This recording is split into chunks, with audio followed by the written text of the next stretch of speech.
If you're gonna make arnica oil, make sure you get whole flower. I got this one from Amazon, and it is quite a big bag actually. So, and you want to make sure that it's organic.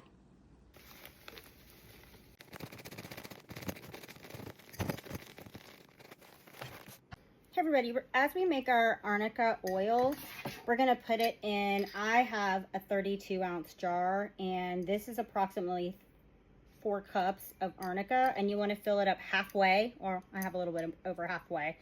We're going to leave a little bit, I'd say half of an inch to an inch to the top, and we're going to use jojoba oil to infuse our arnica.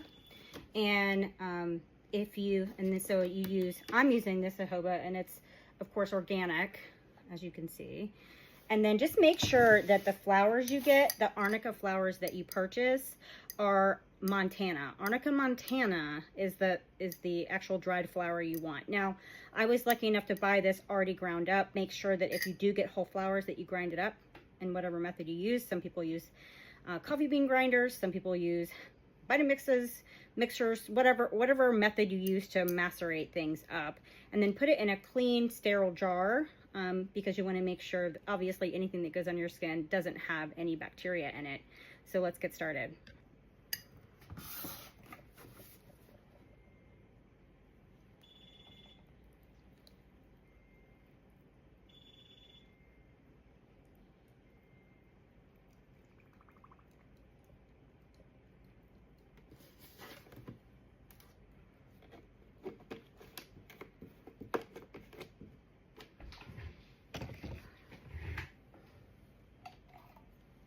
We're gonna give it a good stir. This is what I use. I use these glass stirrers. Sorry, get that out. Because it typically doesn't, it's not as obviously porous. I like things that are either made of steel or glass or something that isn't going to have any pores permeate for the different oils and things that I use. So give this a good stir for a good 30 to 40 seconds. And then there's a couple methods you can do. So let's talk about those. Okay, so to preserve this, I'm gonna put some vitamin E in here as well.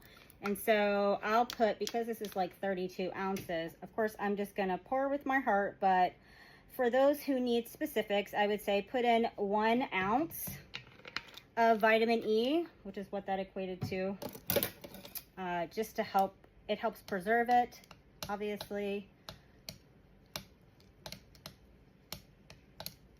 And then just stir.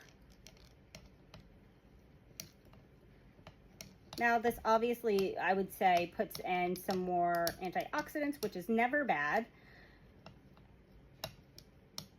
And after we're done making, and we've got it all harvested and we're ready to put it in a different vessel, you'll want to make sure that you're putting it in a dark vessel, right? Because it's light sensitive.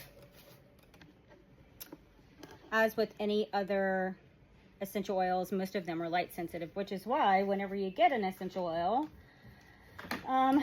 so for like this, they come in dark containers, right? Because you don't want light to get them and ruin all of the properties that were created to make it. So I will most likely do a 6-week method, which is putting it in a warm place so sunlight can hit it.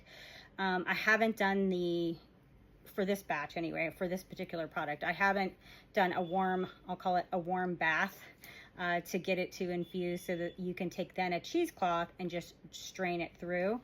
So whenever I am ready at the 4 to 6 week mark, or if I just get super impatient and want to do a warm bath, I will too. But my recommendation also is, if you're going to make any essential oil, find out what carrier oil works best. Right, so I could have used sunflower oil. I use jojoba because it's natural. It's not only natural, but it is closest to your body's own sebum, which is what comes out of your pores when you sweat and things like that. That natural oil that your body produces. And so I like anything that's going to mimic what your skin already does.